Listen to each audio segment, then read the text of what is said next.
Attorney Joseph, ito pong subdivision kung saan nakita, ito pong more than 1 billion pesos na shabu.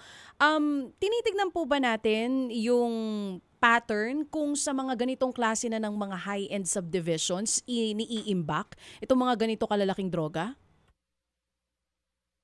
Oh, opo, DJ Chacha, kasi yung series of operations conducted by PIDEA, marami ho dyan mga high-end subdivisions eh. So siguro ito ngayon ang ginagawa ng ating mga drug personalities na nagtatago sa mga high-end subdivision. So hindi naman titigil ang PIDEA, gagawin pa rin natin ng mga paraan para makuha sila kahit magtago po sila sa loob ng mga high-end subdivision. Oo, so ibig sabihin medyo nagbago na po yung kung baga gawain nila. Usually dati hindi naman sa mga ganyan nila iniimbak, sa mga warehouse. Ngayon, mas madalas po ang raid ninyo sa mga private subdivisions or condominiums, ganun po? Mula pa yata ako narinig na kondo. Opo, yung sa lang sa mga subdivision na po. Oo. Kasi gumagawa ng mga paraan ng mga yan para makatago sa alagad ng batas. So meron na rin po kayong mga tinitiktikan na iba pang mga subdivision sa ngayon? Meron po.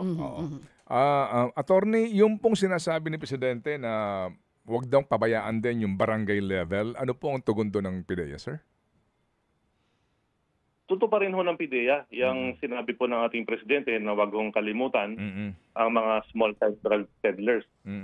Sa katunayan, we already coordinated with the different police stations of the PNP.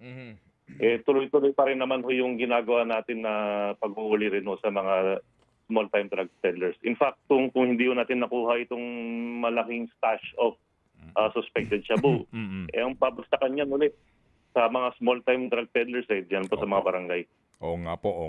Kaya po salamat na marami, Attorney, dito po sa inyong proactive action na ito. Panghuli na lang po, Attorney, nakaligtaan ko lang, kung hindi shabu yung nahuli doon po sa sinasabing 35 million na halaga o kilograms, ano yon? Tawas? Anong component nun? Ano po yun? Chemical ho, mga extenders ho. Yung exact na pangalan ng chemical ang nakalimutan ko lang po, pero chemical ho yan, extenders lang po. Oo. So maaari din kung yun ay bahagi no na-bust ninyo, ma-distribute sa market. So may mga addict na gagamit nun na kumbaga, may ano effect nun sa tao kung gumamit ka ng ganung uri ng fake na na shabu? Natatawa si Atty. Iba pong epekto niyan. Iba pong epekto niyan kaysa sa shabu. Siyempre, psychological din yan minsan. Yung mga ito nakagamit. Akala ko nila, shabu rin sila. Yung nangyari yan, na-stop rin pala sila. Na-stop.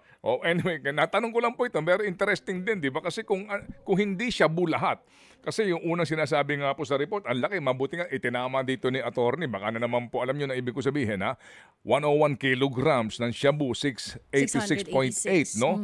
Yung halaga daw. Pero tinama nila, hindi 35 kilograms lang dyan. Ang layo ng diferensya. Yung totoong shabu, 35 kilograms lang. Kaya yung iba, na nasa tibag ba ito? Di ba, Attorney? Tibag, ano? Opo, nakatago po sa mga tibag.